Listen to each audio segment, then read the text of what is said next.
Hi there, welcome to my channel. I have the PlayStation 5 HD camera here for everyone to see today, and right from the start, let me answer a bunch of your questions by saying this does not work with the computer, even though it connects via USB 3.0, this does not work on the PlayStation 4, and this doesn't work with the PlayStation VR. So to use your PSVR on the PS5, you need to request an adapter for the PS4 camera from Sony's website. Fortunately, that's free. So we have all of that out of the way, and here's the PlayStation 5 HD camera. This does capture video in 1080p. Apparently the chroma key tools work better on the PS5, and it has a newly designed stand in comparison to the PlayStation 4 camera. With that, let me get this open, and wow, that's my first knife fail on this channel. I guess this new knife is really sharp.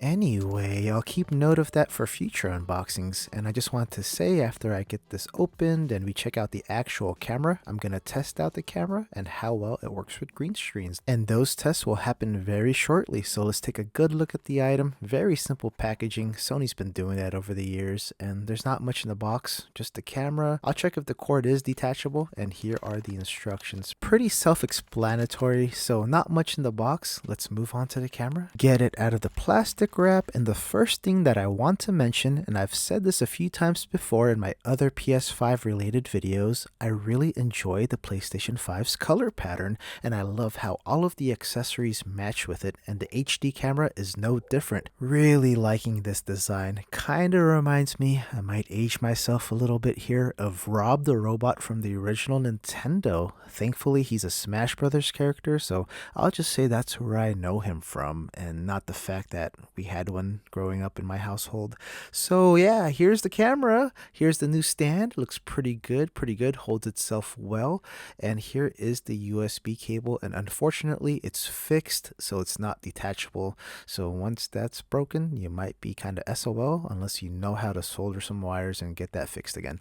So let's see how long this cable is. So as I get this unwound off camera, I measured the cable and it's about 6 feet long. So that's a fairly good length. And for those wondering, you do have to plug this in based off that little tag into one of the super speed ports located on the back of the PlayStation 5. So match blue with blue and you should be okay. And for those wondering, the dimensions are 7.75 inches by 4.75 inches by 2.75 inches, and it only weighs about 9.6 ounces. And for those of you out there who want to see a quick side-by-side comparison of the, I think this is the version 2 PlayStation 4 camera with the PS5 HD camera, here's what that looks like. And that's one thing I hated about this camera, is that you can actually detach it from the stand and it would just fall off my TV so many times with one little tug. Jeez. And here they are side by side. So the camera is a little bit smaller, but it is a bit thicker. Design wise, it looks amazing compared to that PlayStation 4 version 2.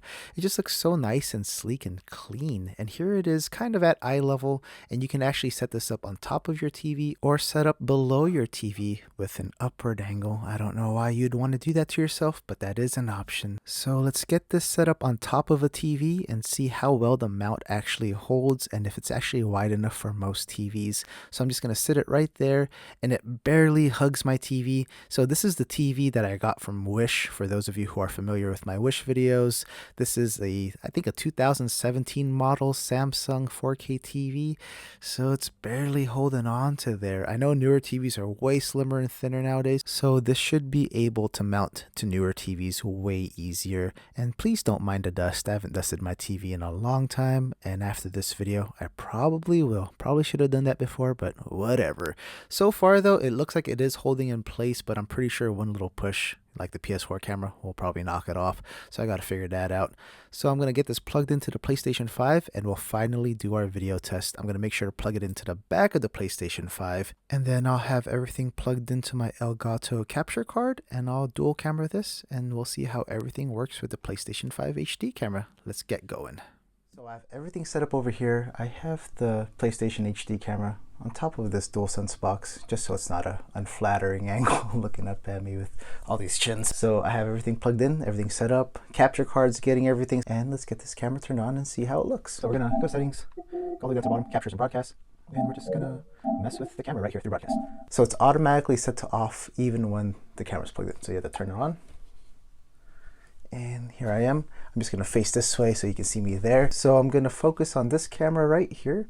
I'll actually make the size bigger so you can actually see it a little bit better on the recording. So the quality isn't that bad, but it's also not the greatest, but it's way better than that awful PlayStation 4 camera. Unfortunately, Sony has kind of monopolized cameras and you can only use their brand to work with the PlayStation 5 if you want to broadcast any streams, so poop. So a few things you can do through the broadcast settings is you can flip it horizontally, add some effects. They're not that great, so you know, none's always the best. Adjust the brightness, adjust the contrast, make yourself more transparent. And if you don't like any of those things, just restore to defaults,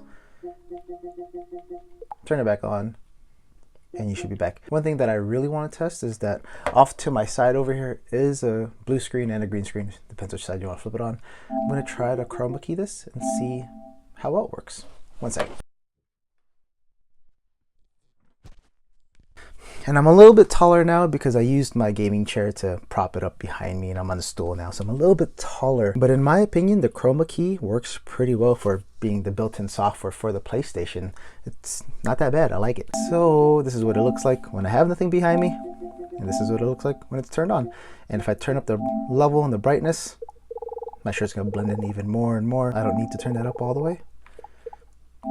And to kind of alleviate this problem, number one, I could always use the green side. Number two, fix the lighting in my room. And then number three, maybe wear a lighter colored shirt if I'm using my blue side.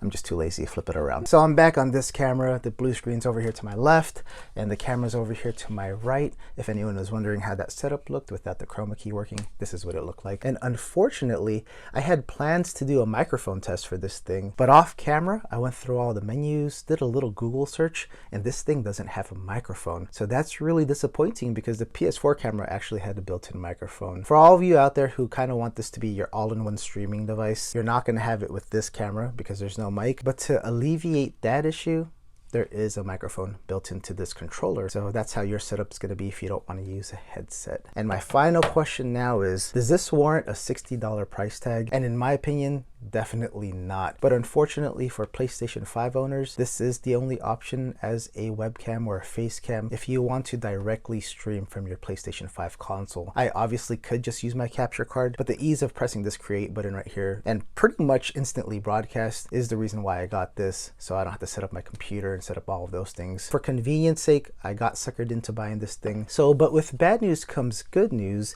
and by me having this little item right here, I'll be doing more streams on my channel with Facecam. So stay tuned for that, and I'll be starting my weekly stream starting next week. So I hope that this video helps some of you out there contemplating, debating on whether to get this camera or not. And if you like this video, make sure to check out all these others. They've probably popped up all around my face by now. And if you really enjoy my content, please consider subscribing. And if you're a subscriber, consider joining my channel to receive some awesome WoW VJs LTR channel perks. I'll see y'all soon. Please stay safe out there.